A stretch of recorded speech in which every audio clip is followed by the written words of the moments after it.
Interview the company as much as they're interviewing you. I think that's such a great tip. One of the reasons that I think people stay with companies now is because companies that already know them are willing to give them opportunities to try something new.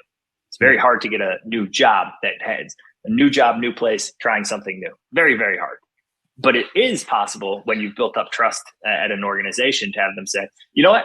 I've done digital marketing. Let me take over the SEO. Are you good with me doing that? Hey, I've done SEO. Let me actually take on a little bit of a product role and let me work with the tech team a little bit more. And companies that are willing to do that, and I would ask, I'd say, who's the last person who actually took a new role and learned and actually took a role that they weren't already qualified for at your company?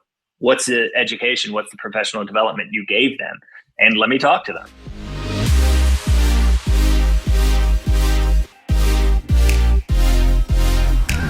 What's up, everyone, and welcome back to Organized Chaos for another live edition. I'm excited to dive into this one. This one's going to be all about investing in leadership and professional development, higher education opportunities for your employees. So if you're running a business or working at a business and wondering how much should we invest in our people, how should we think about these expenses? What are the ROI that I would get out of investing in professional development, nurturing leaders? That is the topic of today's conversation. So I want to start off with a little question that we're going to put in the chat here, but I'll just ask it. It's what leadership and development strategies have been effective in your business or workplace? So chime in. Let us know what you're doing in your company so that I can talk about it with our guest who's joining in just a second. So our guest today that's joining me in the discussion is Luke Owings. He's the VP of product over at a company called Abilitie, which is a leadership development company that offers mini MBAs virtually and business simulations, which sound cool, that help senior executives build their leadership skills. So we're going to dig into leadership development, and I'd love to welcome on Luke to join me. Awesome. Great to see you. Hey, Luke. Thanks for being here. My pleasure. My pleasure. Happy to come on and talk about a topic that I love. So we chatted briefly before we went live, but where are you logging in from? I'm actually in New Hampshire. I'm in the lake. I'm on Lake Winnipesaukee, which became so famous from Bill Murray and What About Bob, which everybody knows about. So yeah, I'm up here spending some time with my family. Amazing. I grew up in the Boston area, so plenty of time at Lake Winnipesaukee. Very cool. So we're going to talk about leadership development, investing in your leaders. I want to hear about these simulations that you all run. So before we dive into it, can you just share a little bit about your background? Absolutely. Absolutely. To be happy to. I have a bit of a mosaic career, I like to say, where I've tried out a whole lot of different things, and individually they make sense and together they look a little scattered, but thankfully for me, make a pretty broader picture. So for me, I started my career as a consultant. I went to one of the big consulting firms, worked there, had some of the best professional development of my life, but realized I didn't want to be there long term. So went back and got my own MBA, actually in Boston as well, similar to you, to the schooling you did in Boston. I went back, got my MBA, and while I was there, started teaching and fell in love with education, fell in love with learning, fell in love with how that all comes together. And so spent the next phase of my career building a company that actually did leadership development for organizations. So I built a company called Fullbridge out of Cambridge, and we did month-long business boot camps. And so really doubled down on that for a number of years and moved from there into actually running the people side of businesses. So like you've talked about the ROI of learning, the ROI of leadership development, had to think about that in fast growing companies. And so ran the people department at a 500 person company down in Austin, which was crazy hot, almost as hot as Northern Arizona, Chris. Southern Arizona is really hot. I'm fortunate to be in the mountains right now, which is pretty nice, but where we usually are, it's hot. Oh, I believe it. Ooh, when I hear the planes can't take off, I worry. So I spent some time there, actually got fired from that job. It was a great job, but I got fired from it. Long story. We'll leave it to the side for today. But rejoined McKinsey and ran a lot of our leadership development for large organizations. So I had to think about how those came together, what organizations do with leadership development, why they do it, why they invest in it, how they do it.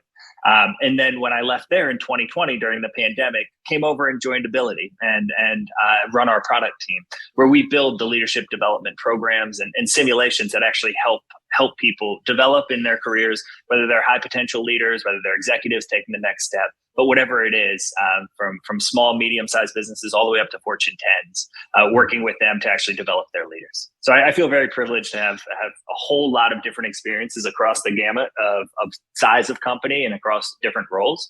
But this is a topic that's always been near and dear to my heart.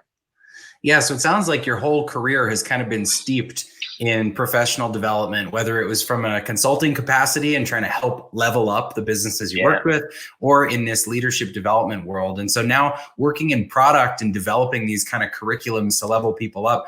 You said you work with small businesses all the way up to enterprise, the whole gamut? Yeah. I would say we have companies where there's only one person who comes into our Invited MBA program, all the way up to companies where we run onboarding for 10,000 of their people. And we actually help their high potential leaders learn whatever skill they need to. So yeah, it's a pretty broad range. Okay, so I'll ask a really simple question to get us started. When someone's listening to this and they're thinking about whether they should invest in professional development for their people, is this a company responsibility? Or is this an individual responsibility? I'm curious what you think on this. Chris, that might be one of the best questions that's out there. And it's shocking because it really does get to that deep feeling of like, what is the social contract with individuals and their company? I have some thoughts on this. What's your take? It's your question, but I'm going to throw it back to you. What's your take? So personally, I like when an individual is showing that they want to go out and invest themselves in this. And then when I see that, I want to supercharge it and pay for it from the company and invest in it. But I don't like when people just sit around waiting for the company to provide them these opportunities. I want to see that they're hungry and they're trying to learn, and we can supercharge them. I love that, right? Like so many small companies are doing exactly what you're saying, which is give some kind of amount of money, that education reimbursement, and saying, you know what, if you want this, go get it. We are going to support it. We're going to amplify it. We are going to supercharge it. We'll send other people to go with you, but like, go find it. And I think that works really well at small companies. Yeah. I think the conversation gets a little bit more it gets a little bit more nuanced when you get to large companies, because at large companies, they use leadership development not just for the learning, but they use it as well for the culture building. They use it for the connecting and the networking, right? Mm-hmm. Like in our increasingly virtual world, what are the real ways you get to interact with, if you're a top 150 executive at a Fortune 500 company, what are the real ways you get to interact with the other executives at your level who are in different geographies, who are in different functions?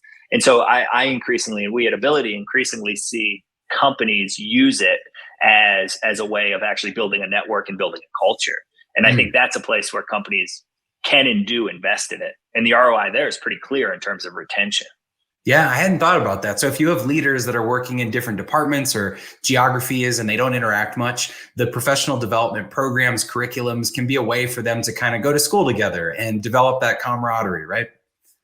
I think that's so right. And you've mentioned the simulations we run a couple of times, and we think that they're so powerful in these situations, and we see it borne out with our clients because they actually create fire in those situations. Like you're not going to a classroom and watching Malcolm Gladwell speak, who is incredible. And like, we've all can go on masterclass. I actually did it on a plane the other day and watched a couple of their lectures. Spoiler alert, I almost fell asleep, but that was just because I can't watch videos for too long at this point. My attention span's too short. But we think our simulations actually create that fire for the real connection. And I think that's kind of like the shadow underneath that really drives a lot of leadership development at large companies. There was a book I read recently, 12 and a Half by Gary Vee, which half the book was just simulated scenarios talking about, here's a situation. What would you do in this situation? So is that kind of what it's like in a virtual capacity, or what are your simulations like? I would almost imagine more like SimCity. Did you play? You're a kid of the 90s like me, 80s and 90s like me. Yeah. What video games did you play growing up?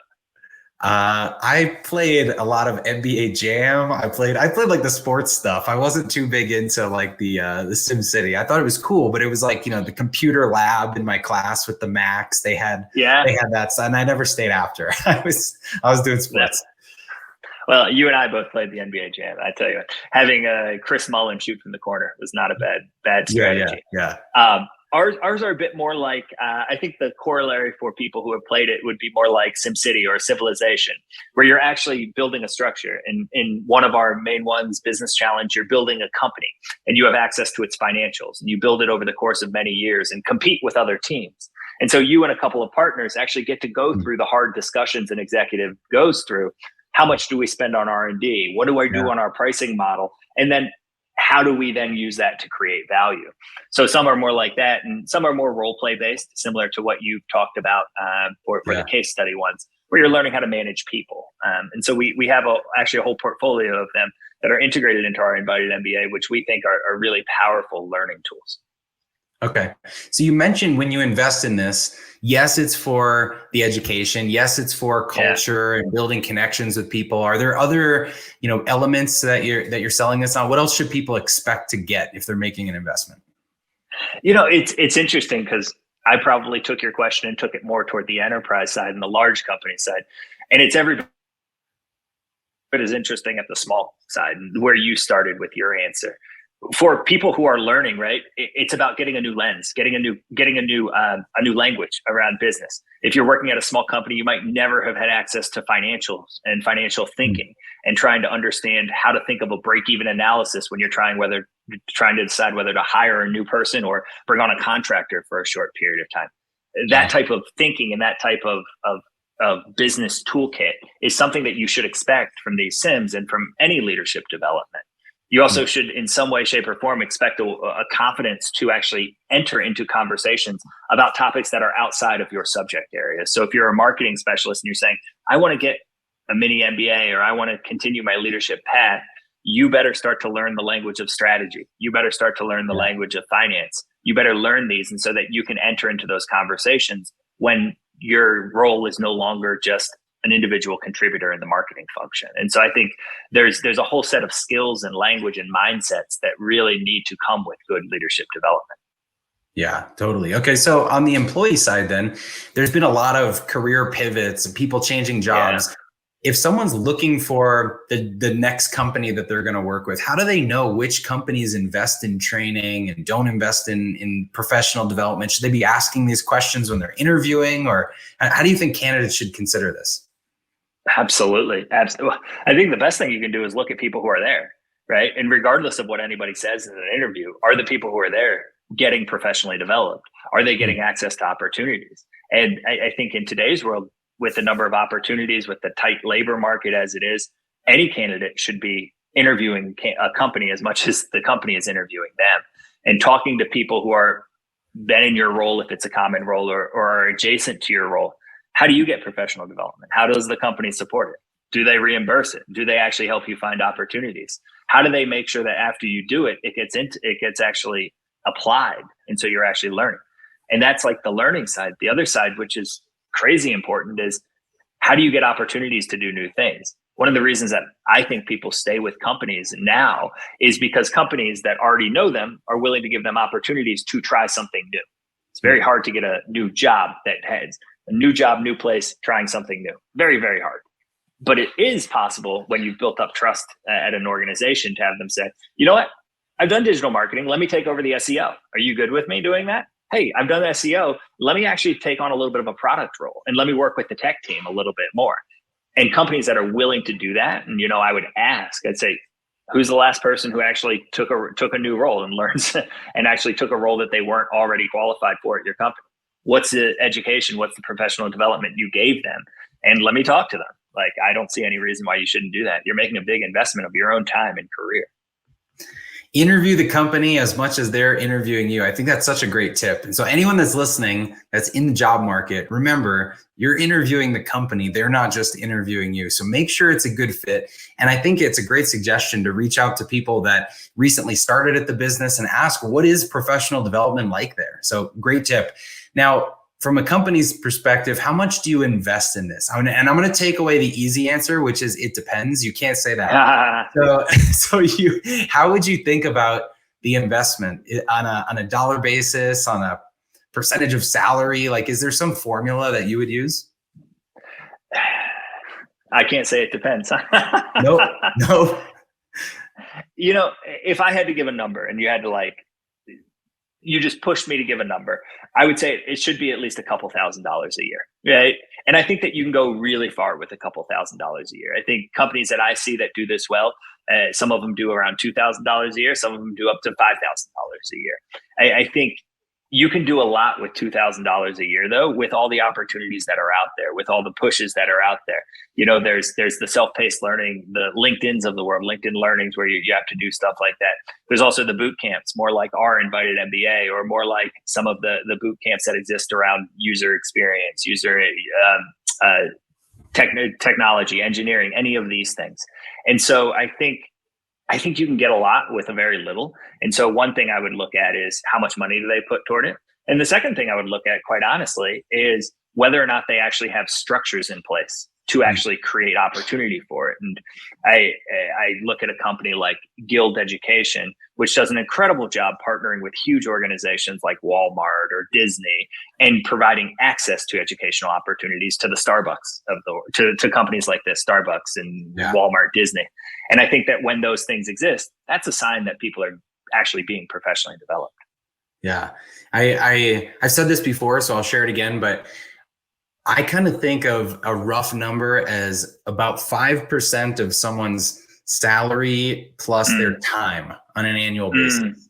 Because if you were sending them to an event, or if you're having them use the working hours to go through some of these modules or something, that was just kind of like a rough back of the napkin math I've used. And then I love the point that you made about stretching the dollars. It doesn't have to be a crazy amount of money, but what can you get for this investment? As you were sharing that, I was thinking of, I was just at like the arcade with my kids, and at the arcade, when you're a kid and you go to the arcade and you're cashing in your points and you want to like maximize everything, and you see my kids end up with like 4 little foam balls and 3 pieces of candy and 2 erasers and like the little like frisbee thing and but then they come out and they feel like they've maximized it because it was like their finite currency to spend. And so I think that's the right mindset, is how much can we get for this development to really stretch it through the year to make sure that we're getting what we need out of it. So I think we're right in line. So 5%, that's a very interesting.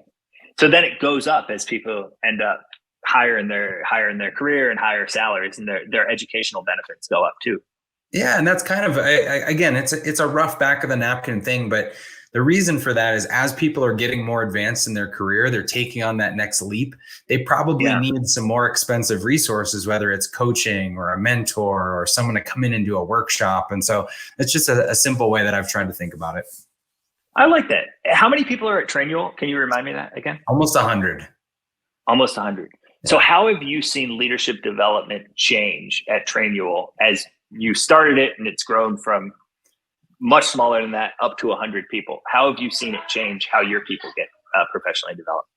Well, at the beginning, it didn't really exist. And so the first change was that it started to exist. And so I would say, as a really small company, we were bootstrapped the first couple of years. And when you're 5, 10, 15 people, the investment in external kind of training is brand new. You're starting to think about, like, can we afford to go to this conference?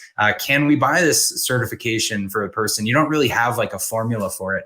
And so for me, it was kind of between that stage where we had, a dozen to a couple dozen people that we started to say, okay, we've got a group of people here now that we need to start to invest in if we want them to be growing personally as fast as the business is growing. Because, I believe that when you hold a role in a company, you need to be growing as fast as that company if you want to hold that role the next year. If the company doubles in size and there's all these new responsibilities, you have to kind of double your own capacity to do that job. And so we really needed to start investing in our people. And now do you have some kind of standard thing that people go through as they become middle managers, as they rise up? How does that work? Yeah, so we have our own internal training, of course, with our program that teaches people the basics of how we do what we do. How do you be a people manager at Trainual? But then we invest in external training as well for, the specific things that we're not the experts at internally. Like we will bring in the, management best practices or the DEI training or the things that we're not creating in-house. That makes sense. It's interesting. You said how to be a people manager at Trainual, which I think it's an interesting thing that companies start to do. And one of the places where we sit as Abilitie and our program with the Invited MBA is that, of that, how to be a people manager at training, there is some subset of that, which is just standard management. right? Like, how do you give feedback, right? Yeah. There's standard ways of giving feedback. And if you go to 100 different companies, you'll find 2 or 3 different frames and tools for giving feedback. There's how to do check-ins, how to do a good performance review, and like actually how to set performance contracts where you're saying, okay, when am I expecting something? What am I expecting? How will I know it's done? What will happen if it is done? What is the support? Like, there are these tools that are just out there that Trainual doesn't need to recreate, because Walmart's created and yada, yada, yada. Other places have created it too. Yeah. I think what gets us so jazzed about what we do is that we can then provide some of those standard things and then work with you to bring that last 20%, which is what really makes a Trainual manager so special. What is it that makes someone who's at Peloton so special in terms of the Peloton way of doing things, or whatever the company may be? It's what makes us so excited, because what we were seeing a lot of us was, Trainual was creating their own middle manager training, and Walmart was, and Disney was, and all these things. We're like, why can't we just democratize that piece and say, here's what coaching is, here's what feedback is, here's what building trust is, here's what that is. Right. Now just put on the top piece, which is what you need for your culture and your network and all that stuff. But let us really build that first stuff really well. And I think that's where we go with this. Yeah, no, it's definitely a need. I one of the examples I give in a presentation I do is, like, no hospital is teaching their doctors how to perform surgery. Like the how to perform surgery, you learn externally, not at the business, but you learn that in school. There's education, there's frameworks, all that. And then you learn the specifics of how this hospital operates with what EMR they use and how to set up the operating room and who else is in the room with you. And that can vary hospital to hospital, but there's a difference between that internal training and the external training that you want to supplement, because like you said, you don't need to reinvent the wheel. I like that. I like that hospital analogy. Yeah. It's mine. You gotta give me credit if you share it. Well, you got to tell me what an EMR is first. What's an EMR? Electronic medical records. Wow. I did when I was consulting before Trainual, I had customers, clients in all these different industries. So I could probably just speak in acronyms across different industries. So sorry about that. Yeah, if you don't know all the TLAs, you got to watch out, right? Yeah. All of our 3-letter acronyms, they're everywhere. So we touched on cost a little bit, but coming into a down market, a lot of people are talking about a recession. Professional development is one of those budget items that sometimes just gets scratched. What do you say to that? Well, what's the old saying? It's like the CFO says, what if we invest in our people and they leave? And the CEO says, what if we don't invest them and they stay? It's like a much more dangerous thing. My personal take is that leadership development is more important than ever before, even in a down market as it is right now. And I think that has been exacerbated by the move to remote, the move to hybrid, the move to flexible working places, because having the connections within your organization and investing in leaders who are going to take it forward, even if a recession happens, you're not losing all your people, right? Like, you need to continue investing in those people who you want to stay. Having them have a common language, having them have common experiences, having them have some connection to your organization and feeling that affinity toward it is more important than ever before. Secondly, they're going to be asked to do more than they were before. And so having some of the skills of the leadership development, having some of the skills of understanding the basics of finance, understanding why, if there used to be much more generous benefits, they need to be cut back. Understanding that why is really important for your workforce. And then just very basically at the retention level, right? Like, you're going to lose people if you don't invest in them. People are more mobile than ever before. The Great Resignation was and is and will be a thing as people become more flexible. And so, companies that historically might have pulled back investment in a downturn, it's my kind of hypothesis and theory here that, given the way the world has changed, that's going to happen differently during this pullback. Yeah. So what do you I'm biased though, for sure. Me too. Of course you want to invest in training, but I do think that it's a cycle. The businesses that invest in training and professional development and leadership create a good culture.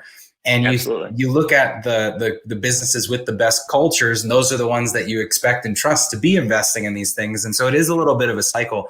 So what do you think are some, practical tips to create that culture that really embraces leadership development? Yeah. I think a couple of things. One is we're big believers in cohort-based things, right? So cohort-based in terms of event-based cohorts, getting them together and having them do things. I think there's a world where places like LinkedIn Learning and Coursera are really valuable. If I'm trying to learn how to do a pivot table on Excel, I'm going to go on LinkedIn Learning and I'm going to watch 7 videos and then I'm going to try out different things. I'm going to do that. If what I'm trying to learn how to do is have business judgment, I think actually cohort-based experiential learning that's event-based, coming together and doing something with other people is actually really important, right? It's important for all the things we've talked about, the skills. It's important for the things around the networking. It's important for the connections. It's important for the confidence. It's important for culture. It's important for all these things. So one is having cohort-based, event-based learning that happens on this.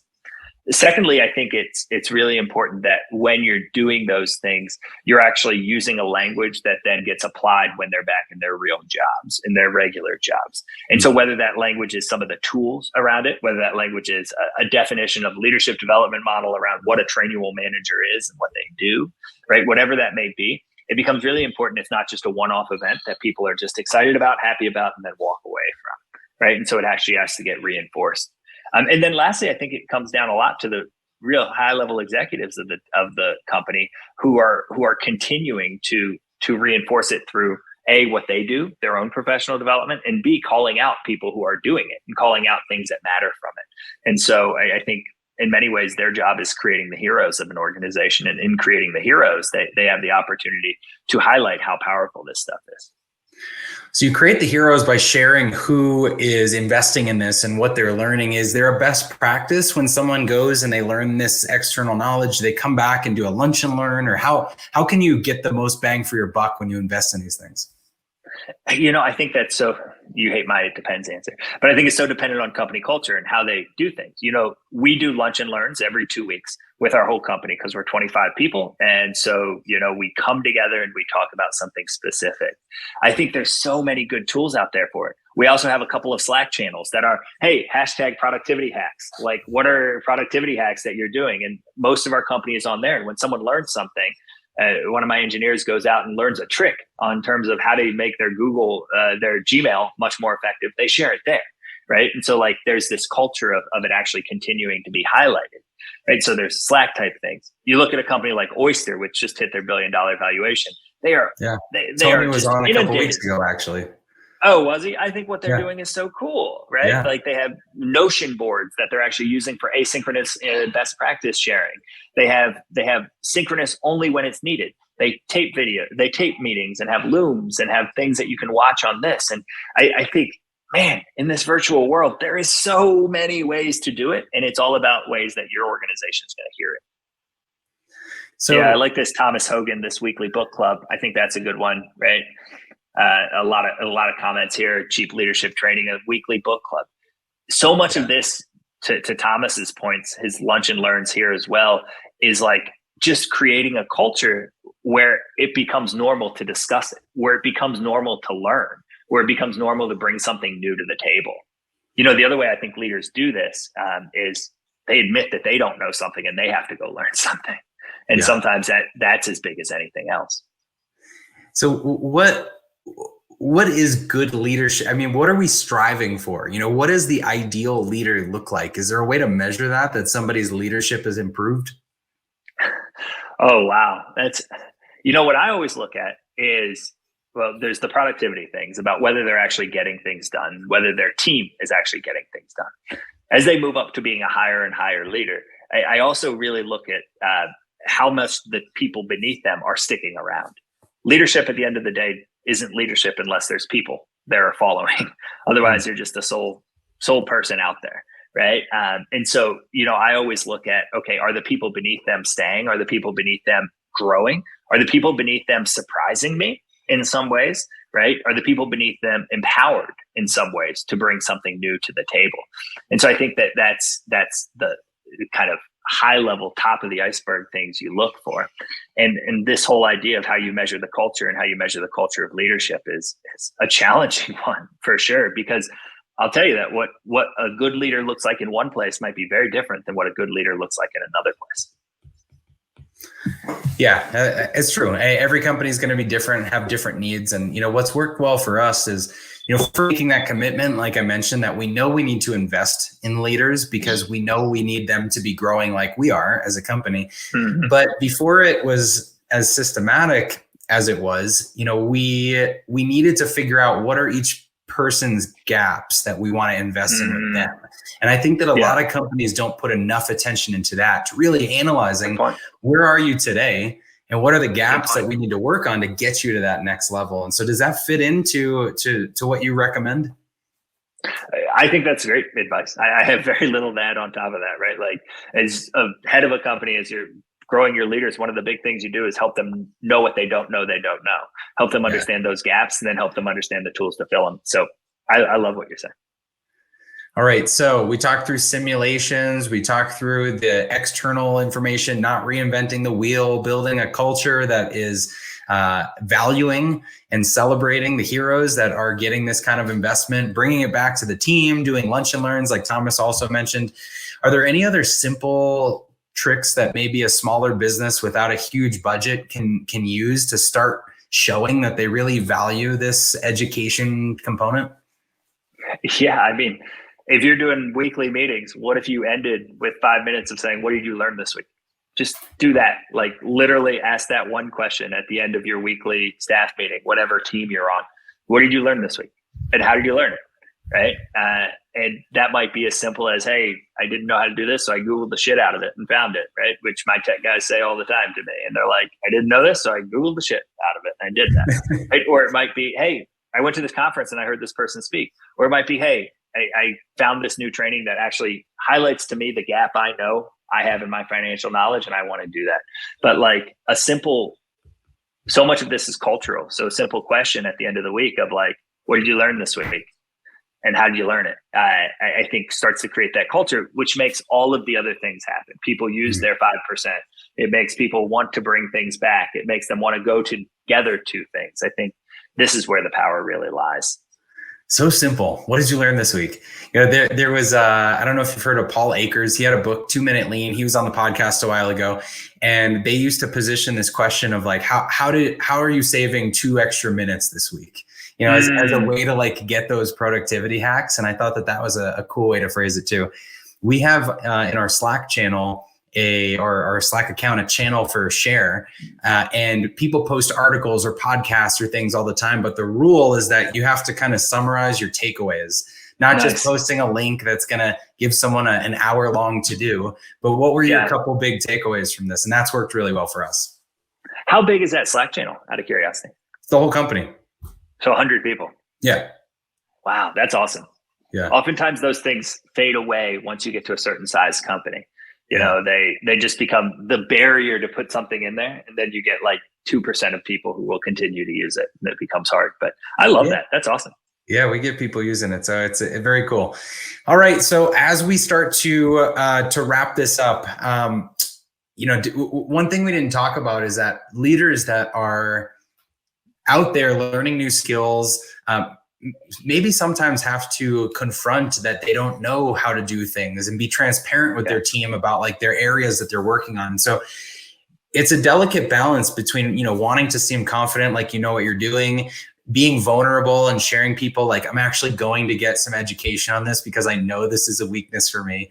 Is there a perfect middle ground with how a leader should be sharing their own investments in professional development to the team? I deal with this a lot because I run a product team and I oversee our engineers who know things that I have no idea about from the perspective of the code base, from the perspective of what they're building on a daily basis. And so the way I tackle it personally, I can tell you, is that I really try to align with them on the outcomes. I really try to align with them on where we're going and what the milestones are and what I'm expecting to see at that point and what it looks like. So for example, we're in the middle of a product roadmap and we had a big lunch and learn with the company today. And I said, I really want this feature to be a part of it. I'm willing to brainstorm with you. I'm willing to help you with it. I'm not going to be going into the libraries to figure out that calendar functionality. I'm not going to figure out if Google Calendar can actually integrate with it. That's not my skill set right now. I'll brainstorm with you about what we want users to do. I'll brainstorm with you about what the flow could look like. I'll give you feedback on my side. And I want this outcome in terms of this feature set to be cooked by that Monday. Okay. And so I find that I have just a wonderful team who I love to death, and I think are incredibly talented and incredibly skilled and incredibly motivated to do great work. Incidentally, of all my team, none of them had formal engineering training. They're all self-taught, and they're autodidacts and geniuses. But I find that balancing this vulnerability with the confidence comes from, let's align on the outcomes we're trying to get to. Let's make sure we're clear on what we're looking for and how, like, what it's going to be. And then recognize that there are pieces of the how I can help you with, but there are pieces of the how that are going to be you. And I'm going to be asking questions because you're just going to know more than me about that. And I find that they're pretty receptive to that, especially because I've shown an interest and a willingness to learn and continue to do my own work, right? Like, do my own work to get there. Leadership is a journey. It's a journey for sure. And it, Chris, man, how do you balance them? The vulnerability plus the confidence, and you're in the CEO seat, which makes it another piece. And you have investors who are external, who are saying, "Hey, what the hell? I'm giving money to this guy who's saying he doesn't know what he's doing on this front." Like, how do you balance? Yeah, I think that there's probably an extreme where if you're too overconfident, then you're not open to ideas. You seem, more cocky, and I think that's a dangerous place to be. And then I think that if you're not confident enough, if you're 100% vulnerable, then it kind of looks like you don't have any conviction and you don't have any vision or direction for where you're going. So it's definitely a balance to be vulnerable when it's affecting other people, I think. If there's a flaw, a weakness, something that is impacting others, then addressing that immediately and directly, I think, is really important, because you're taking the accountability for it's something that you need to work on. But I think that there's like I said, it's a balance. You got to be a mix of vulnerable and confident. How do you specifically do that with external investors who have just put, what, 27 million? Is that what you guys have raised right now? Something like that. Have just put something like that on the table and saying, Chris is our guy, right? And the market's going down. Oh shit. What's going to happen? Like, well, they're no longer external. They're part of the team now, and so it's the same thing with you bring investors in, and they're part owners in the company. They're sitting at the table with you, there to solve the problems. And not everything's going to go perfectly all the time, but you have to be, vulnerable enough to share the realities of where things are, but confident enough to share the direction that you're taking things forward. If you show up to a meeting and say, I don't know what we're going to do, everything's on fire, then there's a problem and you might get replaced, But if you say, here's the reality of where things are, here's a team that was working on it, here's a couple of things that we're testing right now, here's the next time that we're going to check back in, then they can be confident that they've got someone at the driver's seat that they can trust. I like that.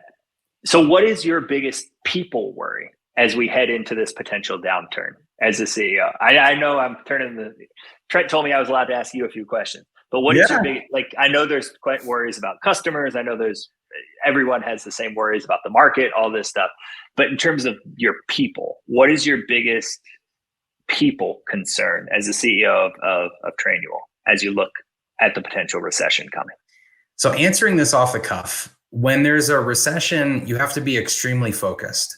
And the more focused that you are, the fewer side projects people can take on and the fewer experiments you're going to run. And so I guess probably the biggest concern would be that the entire team is aligned and agreed around the experiments we are making, the projects we are focusing on, and that they see the horizon of, let's see this milestone, let's get to this point, and then I can do my thing.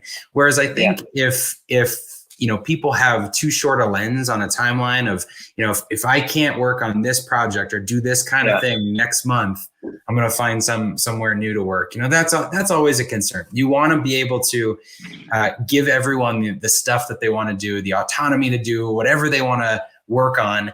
But in a recession, there's also a little bit of, we can't say yes to everything. Right. And so that would probably be my biggest focus right now, is making sure that we're communicating and getting aligned on what we're picking to work on. Yeah. Oh, that's so interesting. Cool. Thank you for answering my question. Sure. Of course. Anything else before we wrap this up? Well, that's an interesting, if I dive deep into your answer, it's so interesting, right? Because there's a piece about company focus, right? And strategy, and like what's actually going to create value for us in a downturn, and what is the thing that we have to singularly be focused on to continue the business model going in some way, shape, or form. Yeah. There's also this secondary piece, which I was a little bit surprised to hear, which is very motivation oriented, right? Like you're saying, hey, I want to make sure that people get to work on what they want to work on, which says to me that, you know, a lot of the people who work at your organization are motivated by some measure of autonomy, some measure of empowerment, some measure of being able to create their own thing that they're going towards. And it's an interesting frame to just have in the mind of like, if the market goes down, will their motivation be that they're not at a higher level of Maslow's hierarchy? I don't know. Maybe they'll feel like they have a stable place in a storm. Yeah. Maybe they'll feel like, hey, you know what? I've watched some friends get laid off. We've all been on LinkedIn. People are getting laid off all the time. Amazing people, like truly amazing people. And so it's, I think I'm curious to hear the motivation piece come up really high during that. And I think it's very perceptive, because it's a big thing, particularly in a world where people can leave any day they want. But I'm just kind of digesting and processing it out loud. Yeah, like you mentioned at the beginning, you know, people should be interviewing the companies as much as the companies are interviewing them. But that doesn't stop when you get hired. You know, you're constantly interviewing and deciding, is this the place I want to work this week, this month, this year? And professional development and career progression plays so much into that. Am I getting the opportunities to do interesting work and to solve interesting problems and to make progress and build my resume? It's really important to people. And so from a company standpoint, it's top of mind for me. How do we make sure everyone's continually engaged and loves what they're doing and understands the mission and sees the progress that we're making toward it, even if we have to constrain resources in some way or make certain decisions? And so I think every company out there should be thinking through the motivation side, the autonomy side. How do you enable autonomy and motivation, but also be transparent around what do we have the resources to do here? Yeah, you know, I love that. In many ways, it's a very well articulated behind the scenes thing that comes from my theory of like why I think leadership development will continue to get invested in, because of this motivational piece, because of also, you know, I think leadership development, when done well, actually helps people see their own business through a new lens, right? And so like this idea of what is most valuable for the business, you know, it becomes a lot easier to understand when you have the basic language of finance. It becomes a lot easier to understand when you have the basic language of whether an investment has ROI positive or ROI negative, right? It like becomes easier to understand. And I think those are the conversations that a motivated employee base has and wants to have and wants to be a part of. And kudos to you for like creating that environment and that culture. It sounds like you've created something really special at Triangle. Well, thank you, Luke. So if anyone wants to learn more about Abilitie, where can they go? So if you're interested in our larger enterprise solutions, come to abilitie.com. And that is misspelled from what you just put in your browser, ABILITIE.com. I can talk to my CEO, Bjorn, about why he misspelled it from the get-go, but trust me, people get to there. We'll put it in the comments, though, as well. So if you're on the enterprise side, come do that. If you're interested in it for yourself and you work at a small company, or you're just looking for your own personal professional development, come check us out at the Invited MBA, invitedmba.com. We took some of the best of our leadership development programs from large clients, some of the best simulations we developed and run for tens of thousands of learners, and put them to be accessible to you in a way that you could do it while continuing your job. So we have a 12-week part-time program called invitedmba.com. If you mention Chris, if you mention the Organized Chaos podcast, we'll happily give you a $200 tuition credit. The top line is only $1,850 as it is, right? So it's a lot cheaper than the MBA I got, certainly. I will say that. And if cost is your issue, reach out to us. We have scholarships as well. You know, it's our mission to actually provide accessible leadership development to organizations and people all over the world as the work changes so fast. And so we look forward to working with you wherever you may be and wherever you are in your career. Amazing. Luke, thank you so much for coming on. This was a lot of fun. Chris, my pleasure. It's been good to have. It's been good to be here with you. Awesome. All right. And everyone else, thank you so much for tuning in. I think this was a great conversation on professional development. In fact, we had a leadership meeting this morning at Trainual. We talked about professional development and how we were going to continue to invest in this, even as the market is taking a downturn. How do we want to think about professional development? And the overwhelming sentiment across our whole leadership team was that professional development is an investment. It's not an expense. And so if you're trying to cut costs, cut expenses at your business, reframe that and think about how much better could your business operate if you equip your leaders and your people with the knowledge that they need to take the company to the next level, to thrive in a time like this. And so don't cut professional development, invest in it, double down, build that culture that continues to invest in its people, because that's how you retain great talent. It's how you attract great talent, and it's how you will thrive during this time. All right, this week's episodes on organized chaos include topics like defining your core content values. This was a fun behind the scenes chat, so check that one out. Balancing family and business life. My thoughts on having meetings in the metaverse, which was so fun. So check that conversation out. Be sure to listen wherever you stream podcasts. Subscribe, tell all your friends, leave a review if you found the content helpful, and we'll see you next time on Organized Chaos. Hey, thanks for listening to Organized Chaos. If you like this episode, be sure to subscribe, leave a review, or share it with anyone in your network that you think could benefit from this information. For episode show notes, podcast recaps, and tons of other small business news and inspiration, check out the manual. That's trainual.com/manual.